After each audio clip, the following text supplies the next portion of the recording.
Hey, Salvador Briggman here, and today I want to talk about the differences between Kickstarter and StartEngine. So these are two different crowdfunding websites in which you can raise money for a new startup or a new product. And in this video, I want to get into some of the differences and similarities between these two platforms. We're getting into it in just a second.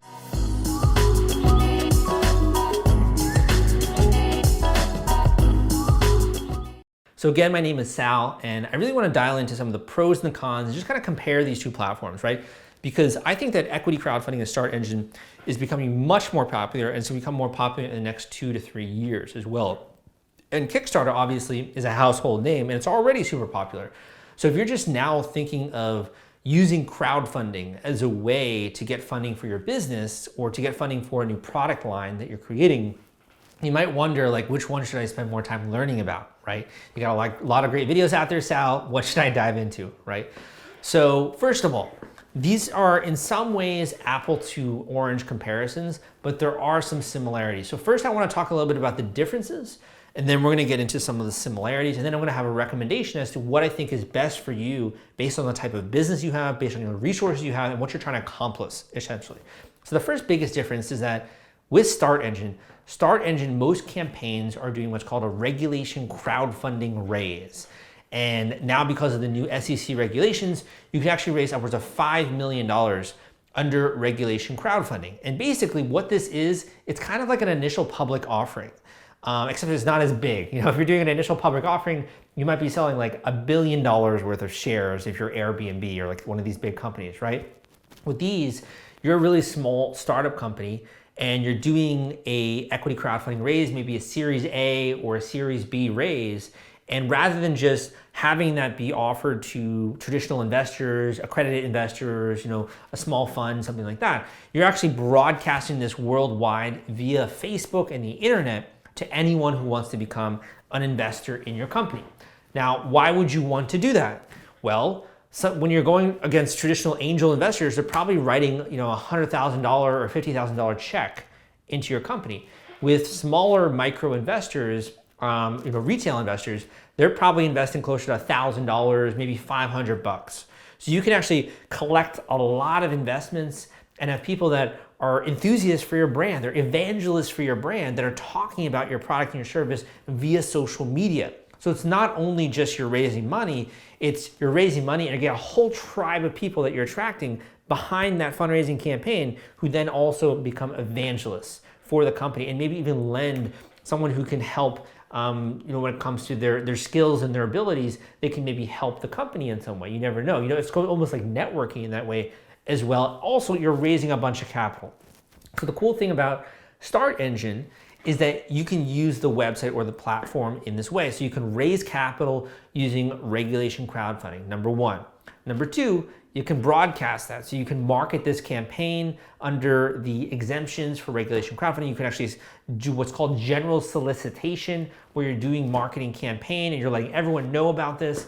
You're also getting the funding, obviously. You have a bunch of investors now that are part of your project, and you don't have to give away terribly much equity either to be able to do that. So there are a lot of upsides. And also I think one of the big upsides, honestly, is that you don't have to have as good or as polished as a video as you do with a Kickstarter campaign.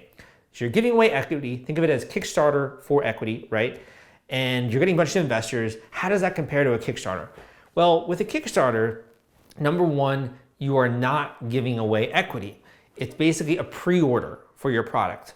So you could have invented a whole new journal, let's just say, a travel journal of some kind, and you run a Kickstarter campaign, you're like, I wanna raise 10,000 bucks for this thing, you end up raising maybe 50K, and those are essentially all pre-orders for the journal. So why would you wanna do this? Well, the most traditional reason is that you've already invested a little bit in creating a prototype, and you know what the tooling costs are, the manufacturing costs for this particular product, and you're like, I don't want to just come up with maybe 50 grand in order to do this and to also do the initial production run. It would really de-risk this entire situation if I could get a bunch of pre-orders that I know that I have demand before I invest the money and the time in making this e-commerce business a reality. So with the Kickstarter, you're attracting all of these pre-orders, you're getting people to pledge support to the campaign, your funding meter is going up and up. So there is this public nature of the whole event. You're drawing on obviously Kickstarter's marketplace itself and getting backers from there. You're having people write about you. So it's a really exciting time.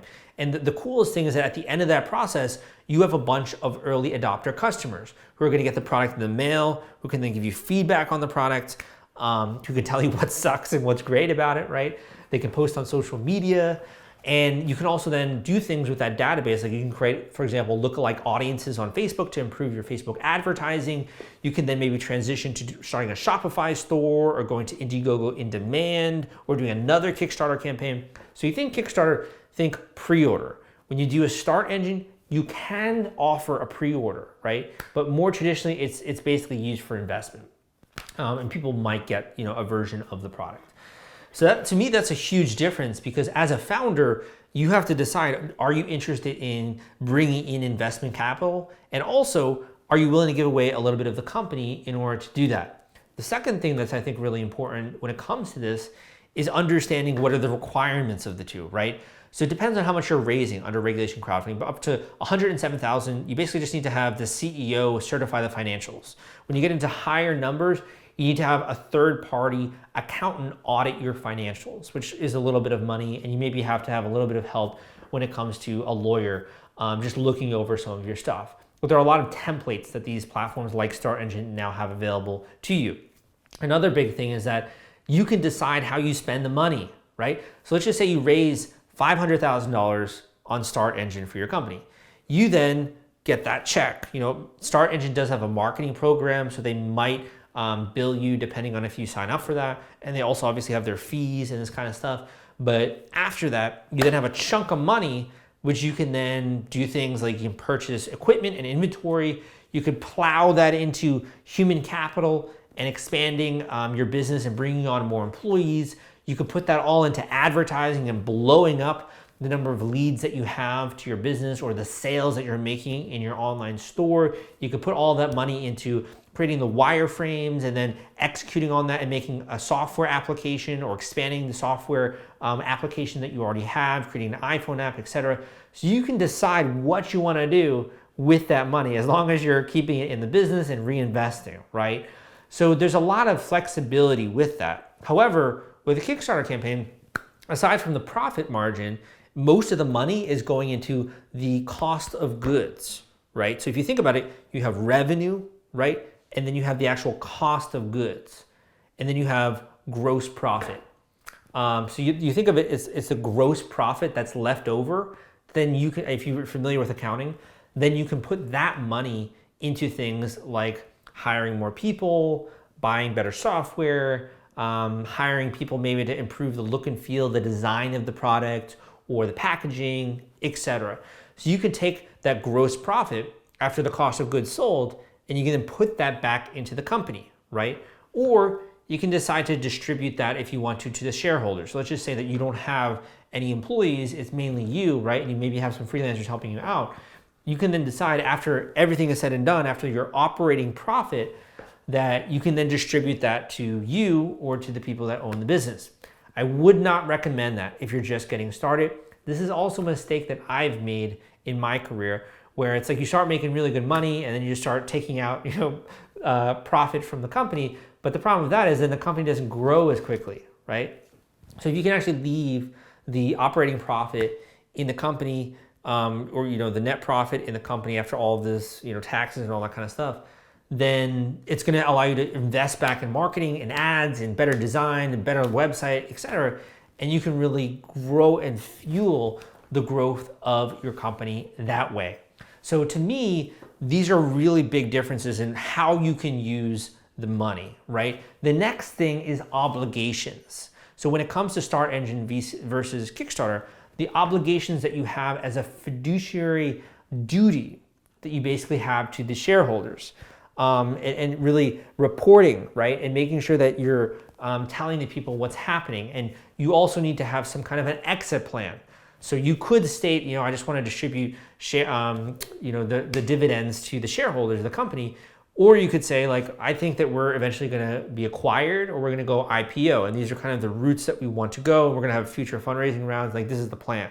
When you're doing a Kickstarter campaign, you don't really have to talk about any of that, because the people that are pre-ordering aren't financial investors in the company. So you don't have to necessarily talk about someday I'm going to do IPO, or someday I'm going to sell the company, or I'm going to distribute shares, dividends to the shareholders, right? You don't have to do any of that with the Kickstarter. So it's a little bit less demanding in that way. However, obviously there are the drawbacks that we talked about a little bit before. The final thing I'll say with the Kickstarter as well is that just because of regulations of selling online, there aren't as many. You don't necessarily have to have a lawyer that's helping you out. You can probably figure out most of the stuff, aside from like maybe registering a trademark if you don't want to do the hassle of that, or registering a patent. You can have some help with that if you want to do it. But at the same time, you have to think about the enforceability of patents, and that's like a whole other topic. I don't want to get into that right now. So now some of the differences, right, between StartEngine and between Kickstarter. Let's talk a little bit about some of the similarities. So both of these platforms require that you create a pitch video. Pitch video is more focused on the product, a little bit more consumer-centric with the Kickstarter, but the pitch video is a little bit more investor-centric, still focusing a bit on the product and the market opportunity with a StartEngine campaign, because the audience is different. What are some of the other stuff? You gotta both have a campaign page. On StartEngine or Kickstarter, you gotta have a campaign page that is selling the product, selling the service, and also selling the market opportunity, how this is going to expand, what is your plan, essentially, right? Both of these exist on Kickstarter and StartEngine. Other things might be rewards, right? So you might offer rewards or you might not, but those two can exist with equity crowdfunding or with Kickstarter. Another big thing is the percentages, right? So you're gonna be giving away a percentage on StartEngine, and it's a little bit bigger, I think, than WeFunder and some of these other players, but there's also really, StartEngine is a great platform as well, and more people coming in. Same thing with Kickstarter, you're giving away percentage in order to use the software, but also in order to access the marketplace, right? So you have to give away those things in both cases.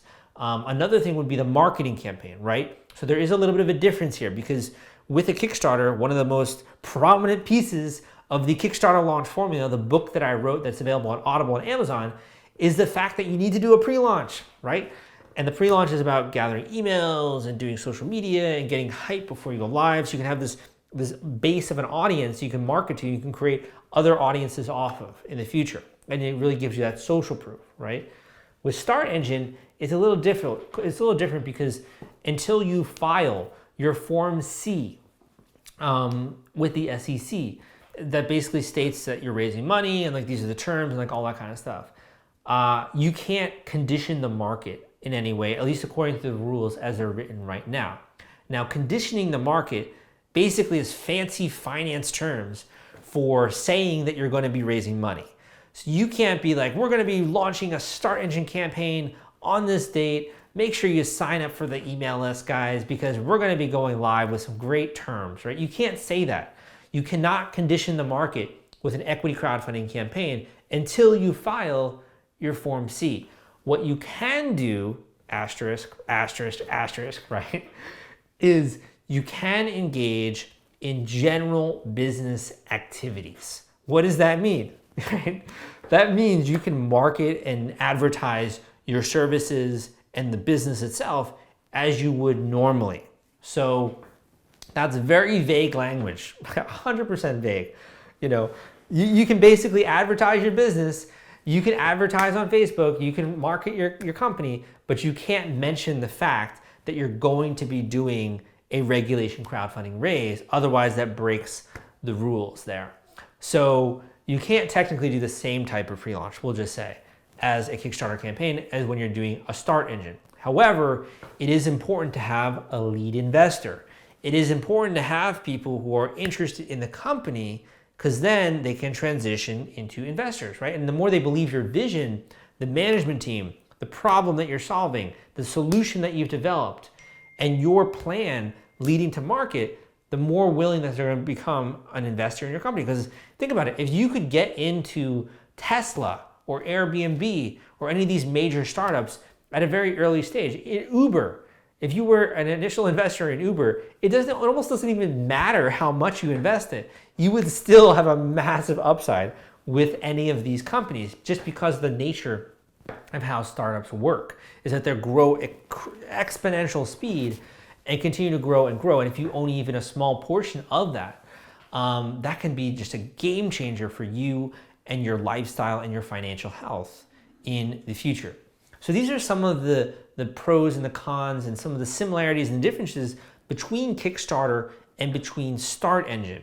Now, that being said, I do think it's not necessarily an apples to apples comparison because they're in different maturation stages, right? Back in 2012, when I got started, that was kind of when Kickstarter was really also getting its start and beginning to have much bigger and bigger campaigns, right? So when it was first getting started, like a $50,000 campaign or $100,000 campaign was like, wow, that's incredible. Now there are $1 million campaigns, right? You have board games that are sold for $8 million, right? So it really was just getting its start in the early days when I was getting started with educating in this industry and started my blog. Now we have the podcast, my YouTube channel, the books, courses that I have on Kickstarter, etc. With StartEngine, I feel like it's kind of like Kickstarter 2009, 2010. That in the next 2 to 3 years, we're going to see a ramp up period very quickly, quicker than you're even going to imagine possible, with equity crowdfunding, with StartEngine, and with some of these other platforms like WeFunder, Seed Invest, Republic.co, etc. Right? There's going to be a big ramp up period, in my opinion, and here is why. Because there is a funding gap.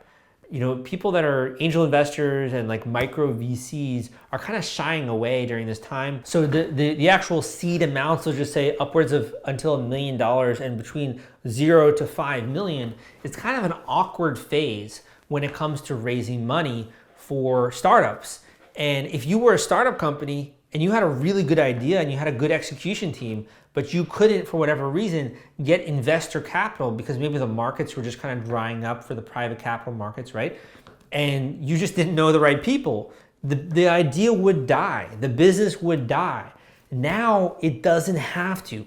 You can take the idea directly to the crowd. You can cut out the middleman, go straight to the investors, pitch the idea, and if it's a great one and you've already seen traction ideally, you have a good solution, a good product, one that addresses a real market need, and those investors relate with that. They're everyday, ordinary people, right?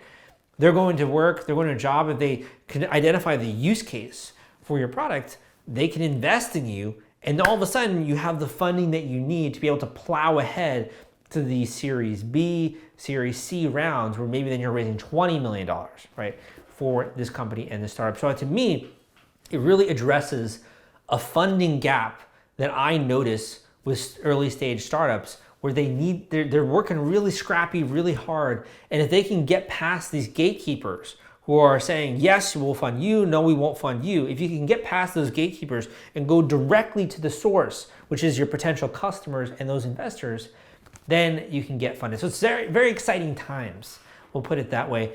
And I think that these are two very different animals. If you're doing, I'll end the video on this note. If you're doing a software campaign, right now I think this is a really good fit for companies like StartEngine and some of these other platforms that are out there.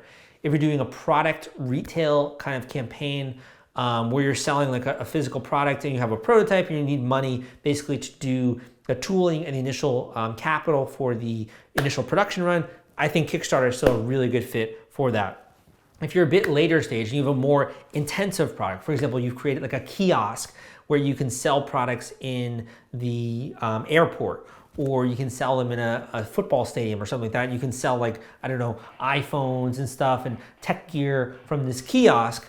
That's going to be a bit of a better fit for a StartEngine campaign. If you have a more technology focusing that doesn't yet have an application for the general consumer, right? It's going to be better fit for StartEngine. So those are just a few use cases, but if you want to talk about your specific business, your specific solution, or what you're thinking about, you can book a one-on-one coaching call with me at the link down below at crowdcrux.com/coaching. Crowdcrux is my website, crowdcrux.com/coaching. Just go to that link. You can book a one-on-one coaching call with me and we can discuss your specific product, your business, your solution, and which one it's a better fit for. And I can give you a little bit more context, because let's be honest, there are so many categories on Kickstarter. There's dance, film, theater, board games and tabletops, technology, gadgets and gizmos, music, right? There's so many categories that's hard for me to know which one you fit into. Same thing with StartEngine, lots and lots of categories. So if I can tailor my advice to you, I think that would help a lot. So go and book that one-on-one coaching call. If you're not yet at that stage, I also have 2 great books that are available to you. Number 1 is the Kickstarter Launch Formula, really the bread and butter of launching a campaign. It actually goes a lot more in depth into that. Some of the stuff that's taken me years to learn as a marketer that I put into that book for you. In addition, we have the Equity Crowdfunding Explained book, which goes into all of the stuff that you need to know if you want to push forward with an equity crowdfunding campaign. A lot of great stuff in that book, Equity Crowdfunding Explained. I will also link that one up down below. My name is Salvador Briggman. Hope you took a lot of value out of today's video. If you did, give me a thumbs up. Let me know. Let other people know as well when they're coming to this YouTube video. It's worth their time. Leave a comment down below if you have any questions, and I will see you next time.